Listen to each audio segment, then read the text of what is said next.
اس پہ کیا چاروں امام کیسے برحق ہو سکتے ہیں؟ حق تو ایک ہوتا ہے. فماذا بعد الحق الا الضلال. حق کے بعد کیا رہ جاتا ہے سوائے گمراہی کے؟ معاملہ یہ ہے کہ اماموں میں حلال و حرام تک کے اختلافات ہیں. تو ایک چیز حلال بھی ہو حرام بھی ہو کیسے ہو سکتا ہے؟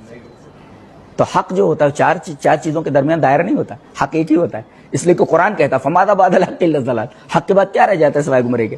چار باتیں حق نہیں ہوتی ہے. تو کسی بچے سے بھی پوچھئے کہ دو کتنے ہوتے ہیں, بولے 4 ہوتا ہے. کوئی کہیں 5 ہوتا ہے تو کیسے وہ مانے گا؟ بچہ نہیں مانتا اس. اس لیے حق ایک ہی ہوتا ہے جی. اور ہمارے رسول صلی اللہ علیہ وسلم نے تو یہ فرمایا کہ میں تمہیں مہجت بیضا پر چھوڑ کر جا رہا ہوں.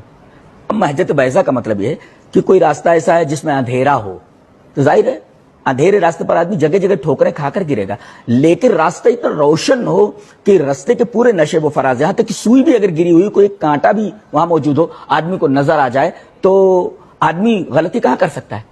تو ہمارے نبی یہ فرما رہے کہ میں نے تم کو مہجت بیضا پر چھوڑا ہے, روشن شاہراہ کے اوپر. ہمیں تو ایک ایک چیز دکھ رہی ہے, تو 4 چیزیں ہم کو کیسے ایک راستے پر چھوڑا ہے, تو 4 راستے کیسے درست ہو سکتے ہیں؟ اور جب ہم دعا مانگتے ہیں اہدنا الصراط المستقیم, تو اہدنا الصراط المستقیم, تو ہمارا صراط مستقیم ایک ہی ہے. تو شیطان کو بھی پتا ہے کہ صراط مستقیم ایک ہی ہے, تو 4 صراط مستقیم کیسے ہو سکتے ہیں؟ یہ بھی صحیح, یہ بھی صحیح, یہ بھی صحیح, 4 چیزیں کیسے صحیح